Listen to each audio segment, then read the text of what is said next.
SwayamPrabha. Digital India. Educated India.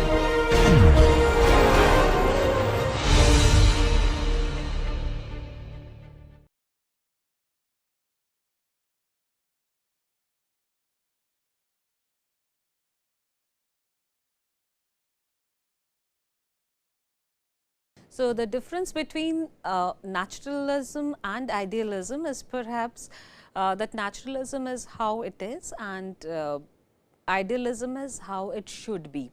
So, that way we make some correction to the natural norms when it is not up to the definition of beauty of that particular time or that particular concept and also to that particular context. Then we have a tendency to make it ideal, make it understandable to a common view. At the same time, unless we know the norms of the idealism, it is also not possible for us to understand that if we say that how it should be, then how it is actually happening. So, let us see how the rules have changed into different cultures. If we take examples from different tradition, we see that there are rules set in different traditions, different cultures and different points of times. For example, if we pick up the rules that was set for the Egyptian artist that made the Egyptian art itself unchanged for over 500 years of time, that for 500 years, almost 500 years, the artists, they have worked throughout, but there had been hardly any change that was evident. Fine, it went on for all those 500 years unchanged. Only there was a small period of time when maybe the Akhenaten as a ruler who took over, and then he allowed the artists to conform to naturalism. So, he wanted his portrait to be made in a particular manner which is close to naturalism. So, it was all idealized for all those years. Except for a small period when Akhenaten was the ruler and the patron, and again it was taken over by Tutankhamun, and things have changed and went back to its earlier rule. So, rule is like that, rule is fixed, and then if you are following the rule, that then the norm will be continued for a very long time. Similarly, we have this 6 canons in Chinese art. 6 canons are 6 points that has to be compulsorily followed in traditional Chinese art. We have 6 limbs in Indian art. They are limbs, they are like the parts, and that gives you the sense of a whole. So, they are the compulsory rule to be followed in different traditions. So, let us just see how they work in the tradition. So, there are rules that are set up to basically maintain a standard. So, what we have is like we maintain a standardized proportion that is common for a particular tradition and also a particular time period. So, there are attempts by Leonardo da Vinci. We have seen that in the Vitruvian Man, what was set by Leonardo da Vinci, where he showed that navel is the center of the whole body. So, if we put navel at the center, we feel that it is going in a circular order. And it is also very interesting to see that unlike the Greek idealism, Leonardo da Vinci's proportion conformed to his individual experience. So, in fact, individual experience can also be standardized, and that was Vitruvian Man is a very good example of that. So, there are popular ratios which are like the standard proportions. One of them is like the most popular one is perhaps the golden ratio, where we just have a line. Maybe if this is the length of the line, then we make a section, we divided it into 2 segments, where the first segment will be in the same ratio to the second, and the second one will be into the same ratio to the whole. So, it is again the part whole relationship that is operated, and for golden ratio there are fixed formulas. So, you can mathematically solve the equation and get a good result. So, those things are possible, and we feel that if you are following the golden ratio, that fits to our natural sense of beauty. So, what we know beautiful can be achieved through a golden ratio, or wherever the golden ratio is followed in nature, we find it to be very beautiful. Or perhaps just because nature is following golden ratio everywhere, we find nature to be beautiful. We never say that this part of nature is ugly. So, our appreciation for nature is calculated through a golden ratio, and we justify, we know why we like nature. So, these are there in front of us, they are scientific, and they are also put that way.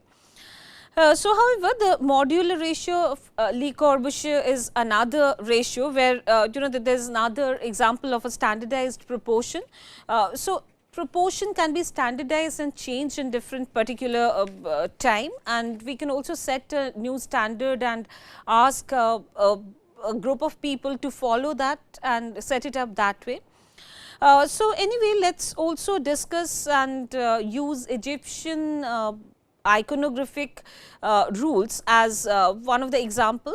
So, I will just read out some of the norms from the Egyptian canons or Egyptian rules of painting in the following slide.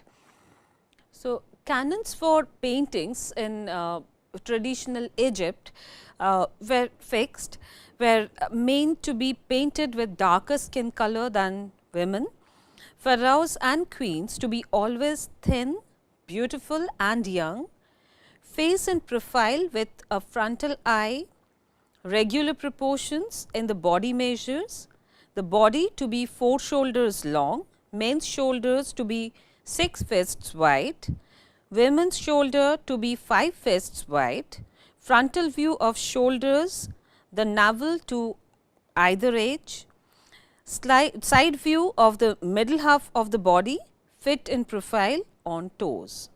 So, let us also get an overview how Indian art has also dealt with their compulsory proportions and also some norms of simile that had been instrumental to establish iconographic identity of a particular character.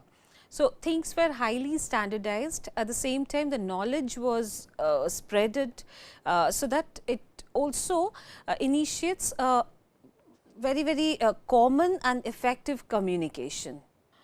So, in Indian art, murti or image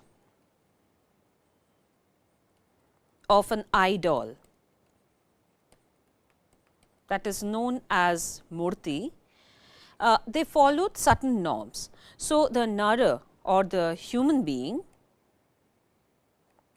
had a 10 point, point was known as tala, and tala is also measured through certain norms, that is one tala is like if we take one finger,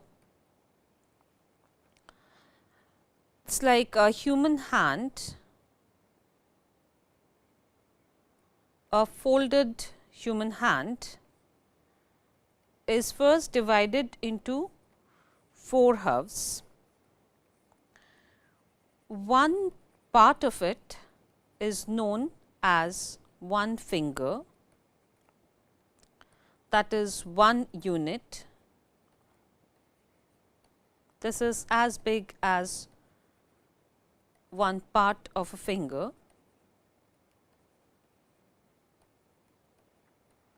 So, that is standardized as 1 unit. Now, 1 point or what is like 1 tala for measuring a mana, that is measurement. So, 1 tala is 12 times larger than 1 finger. So, if we have 1 unit, that is 1 finger, basically 1/4 of a finger, then 1 unit into 12 will give us 1 tala. So, when we see the Indian sculptures that are carved out in stone and placed in different places, they followed the similar unit in the measurement. So, all the human figures will have a measurement that follows a 10 thala or 10 point, whereas krura or the grotesque images, that will have a 12 point, which is slightly bigger than the human figures. Then we have the asura or the demons. So, the demons are of 16 points or 16 thala. Then we have the character which are like Bala. Bala is the boy or the toddlers, they are young people. So, all the young people will have 5 points, and there is another category who are actually not children or young, but they have a younger look, like the female figures who are delicate, or maybe the dwarfish figures which are not as big as a human being. At the same time, they are also not children. So, they followed a 6 point ratio. So, these are the basic measurements, and I will give you some examples from Indian mythology, that this Nara will have figures like Rama, Arjuna,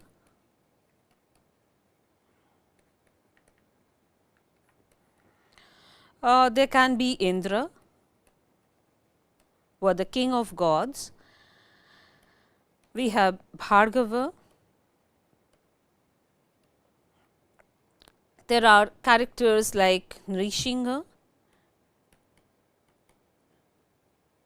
who is an incarnation. Then there are Bali, and so on and so forth. Now, for the Krura, we have images which are ferocious, they are grotesque images. So, we have characters like Chandi, Bhairav, Narasingha,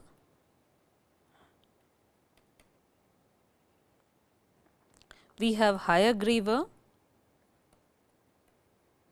where it is a combination of a human being and an animal form. So, this kind of grotesque images are following another point, which is in between the demon and the human forms. Now, the demon form or the asura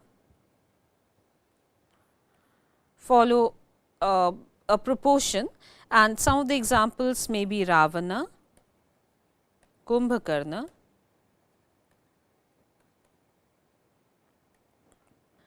Mahishasur,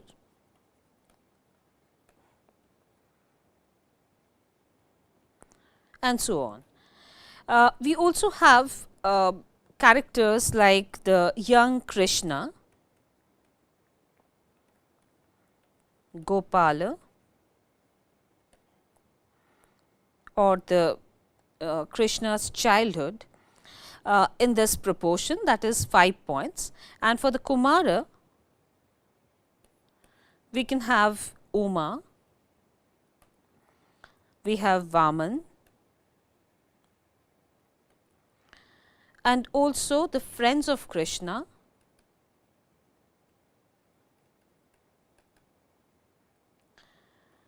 who follow the 6 point proportion. So, that is how it works. Now, seen in the picture is one proportional norm that is followed in Indian art, and we call it as, I have just made one part of it to give you the understanding of how it works. So, we can see that this part is used as one unit, and the unit got repeated like this: 1, 2 where the chest comes, then 3 the navel, and also the elbow, 4 is a base. So, in a sitting figure, the upper part will have 4 units, then 5.5 or 6 will be the knee, and then 6.5 or 7, depending on the figure, how tall the figure is, 7 and 7.5. That is a standard proportion that is known in Indian art as Uttam Navatala.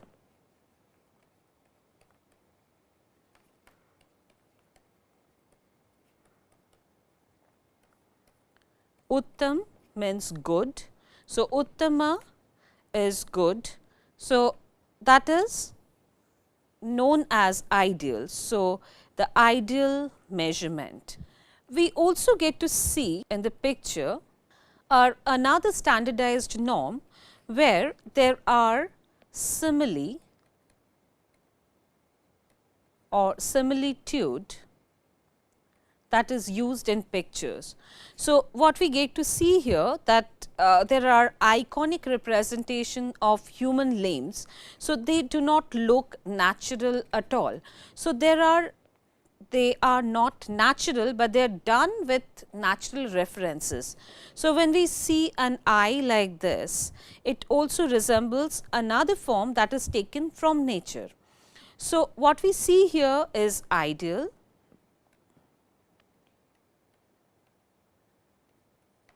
and the reference is from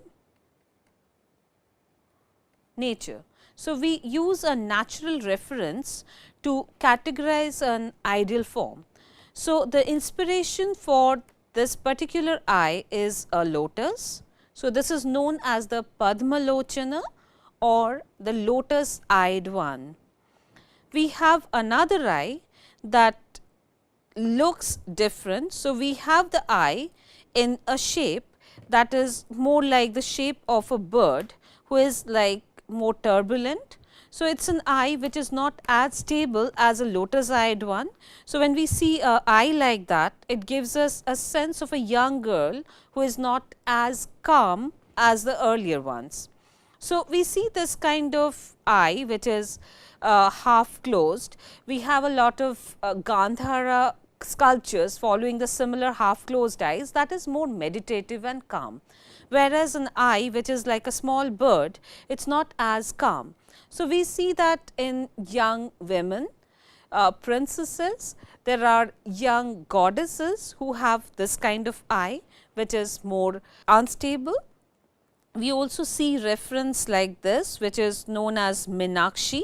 So, Min is a fish. So, a fish like eye will name the woman, or they'll be iconic. This is just an iconic representation. So, iconographically they will be recognized as the Minakshi, or the one who has an eye that resembles a fish. There are similar examples. I will draw a few. One is like when you make the eyebrow that resembles a leaf. So, you have the structure of a forehead that has a leaf like formation. So, when you see the lemon like eyebrow, that is another example that you have a third eye in between. So, you convert the leaf into two eyes from a natural inspiration to deriving idealized form. There are other things also, like there are lips that are found in Indian sculpture, and they often have a formation like this, which is idealized, and that has a resemblance with another form that is also found in nature.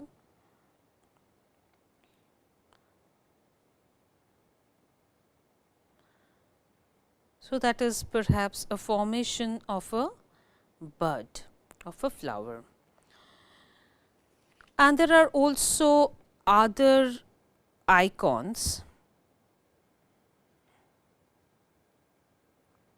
So, if we have a lip like this, that can also resemble another form.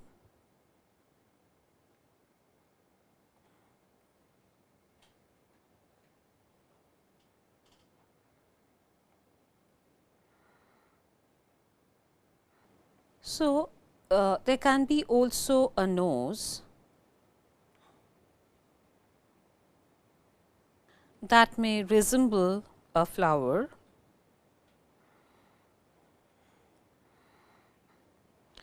or a chin that resembles a kidney bean,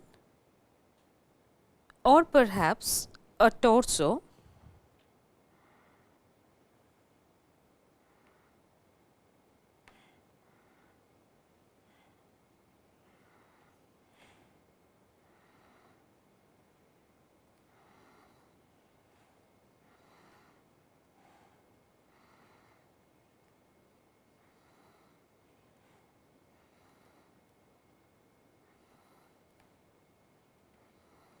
that resembles a cow's head,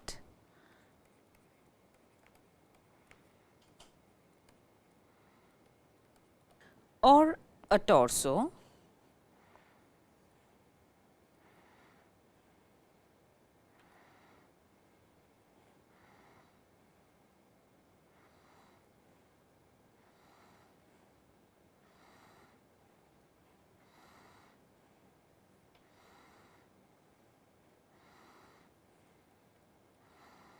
to resemble a lion's body. There can be a waist, the shape of the waist, the mid part of the body, especially in female figures, that may resemble a musical instrument that is found in the hand of Shiva, that is known as Damaru.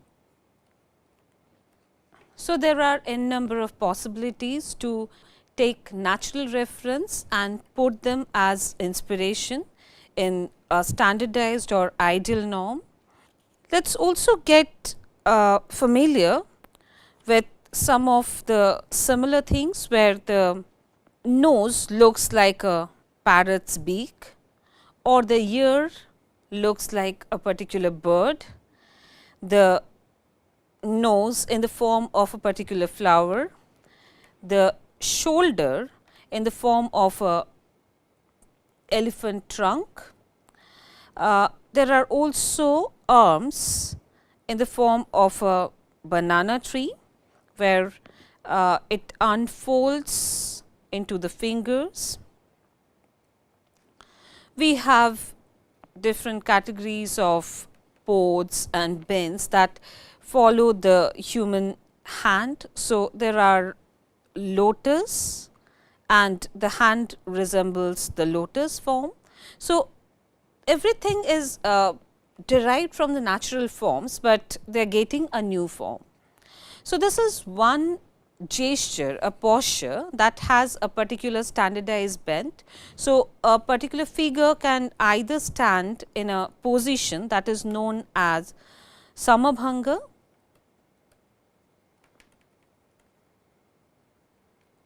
where things are balanced in a position and both the legs are distributed in equal distance from the center. So, the central balance of the figure is lying here at the top of the spine to this part, where the whole body balance is in 90 degree, which is perpendicular to the ground. There are other postures that are found in Indian sculptures following the same standardized norm. So, when we see a figure that is known as a Tribhanga gesture, Tribhanga is where the body is bent 3 times. So, we have this bend that is taking place only 3 times in the body. If this is the vertical line, then there are 3 breaks in the same full body. Abhanga is another form where the body is just a bit bended, not much. Now, this is another example of a female body Tribhanga that is taking place. So, again we can see that the body is bent in a Z like formation. So, there are 3 points, and this is Atibhanga, where the body is bending several times in several orders. So, more than 3 or 4 and many. So, this is Atibhanga or multiple bend. So, there are also certain norms which are compulsory in Indian iconography. They are very similar to the Western or maybe the Egyptian norms, that whenever you are making a figure who is otherwise like either a god or a superhuman, maybe some incarnation or some figure of some mythological importance, in their figure the artist is not actually free to do things of their choice. So, every time they are making a figure like that, they need to make sure that the figure looks young, and they cannot be too young or too old, and they should be healthy and rigorous. So, it is like that life force has to be added, which is again very subjective. You cannot idealize the rigor that they want to produce in the human form that makes them lifelike. So, you cannot actually make it a compulsory rule or provide a few elements to make some lifelike image. We can also like when we say that what is beautiful, we have certain notions that it should not look dead. A dead expression is nothing that we accept in a visual representation. So, it has to be lively. And then the norms of naturalism and idealism talks about a different thing which is also related to it, that whether we are copying the life or we are recreating the life. So, if we want to maintain the liveliness in a picture, whether we are following the nature as they are without any interpretation, without any artistic distortion, which is like simplification or exaggeration, we represent things as we see. So, there we move in a certain direction, we do not interpret and we just represent. We see, we produce and we represent. So, that is the mode of communication that does not permit us to think much or simplify. And then there are also norms where we standardize, we simplify, we exaggerate. We also take some natural resemblance and then try to produce something that follows some natural principle, natural idea, but it does not look natural at all. So, we are provided with a lot of freedom. Now, the basic criteria, maybe the compulsory rule is that it should reproduce the life that is there in nature. So, even in a standardization, there are norms where they are saying that it should look as if it is breathing. So, it should not look static and dead. So, in a static formation, in a two-dimensional painting or a sculpture, we need to keep in mind that though it is still, though it does not have a physical life, but what we do is we add life to it by natural formation or maybe by idealization. That freedom is given provided we produce a lifelike image, we produce a lot of life in the image that we are creating there.